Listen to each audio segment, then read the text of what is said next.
and the very reason for the purpose of that section is then destroyed, and their logic fails. So there's only two ways to look at it.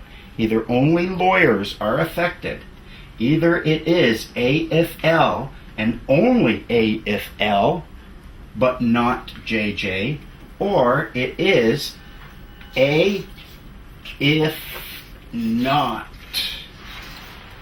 L plus JJ. And that concept right there translates logically into A if not L. Well, it's right there.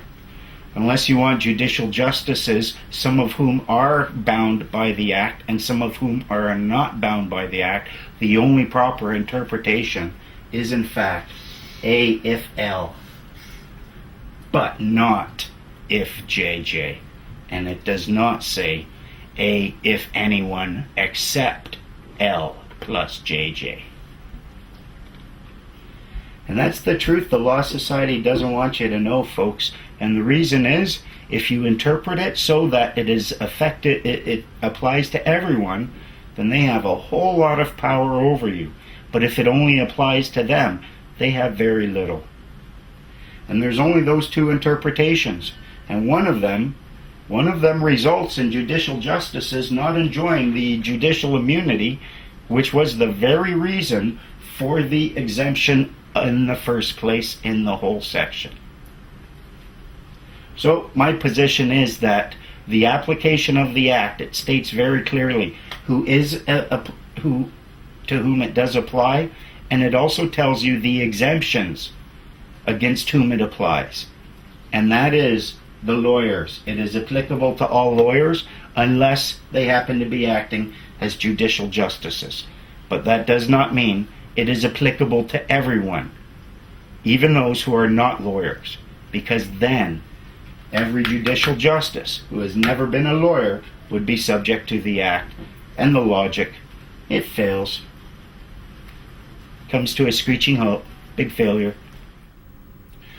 So, in summation, this Act can only be applied to lawyers who are not judicial justices, not everyone who is not a lawyer and a judicial justice.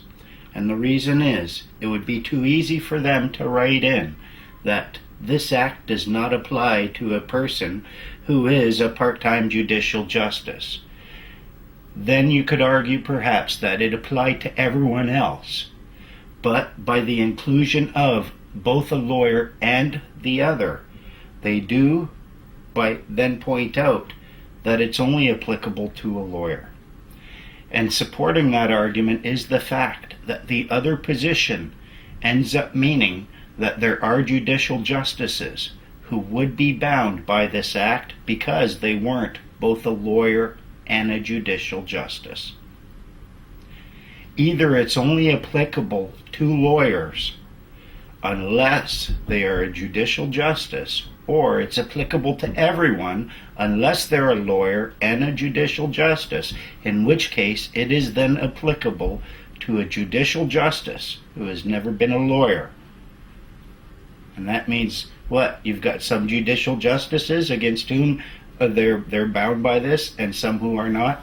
There's only one interpretation that opens the door for judicial justices being treated equally and all of them enjoying the same level of judicial immunity.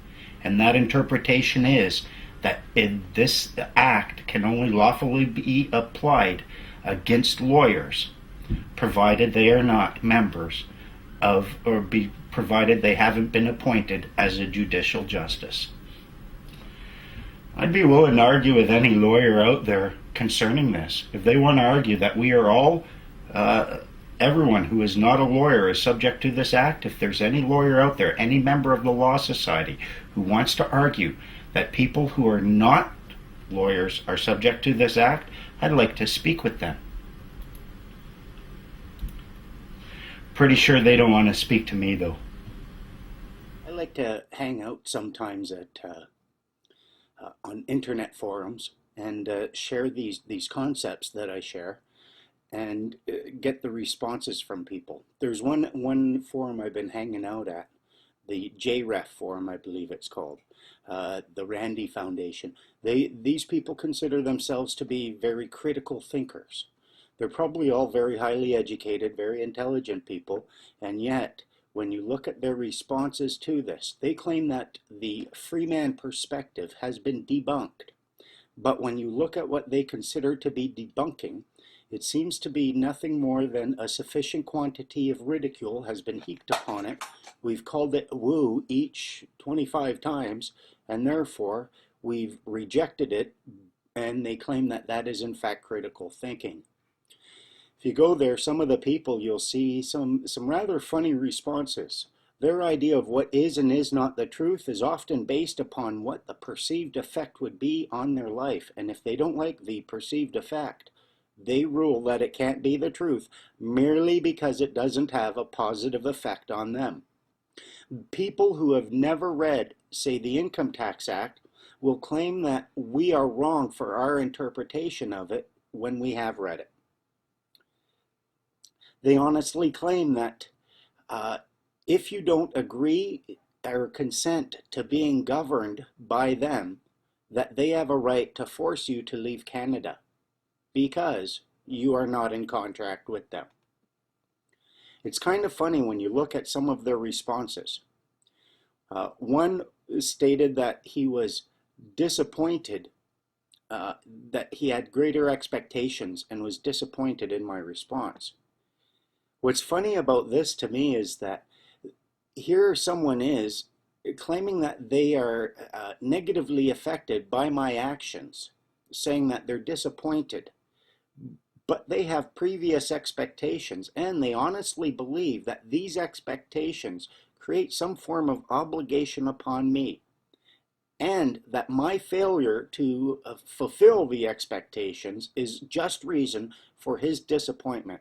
And it would never cross his mind for a moment to believe that the disappointment is in fact a result of him having expectations. No, his expectations create an obligations upon others to provide satisfaction. It's an ego out of control, but it is kind of fun to watch.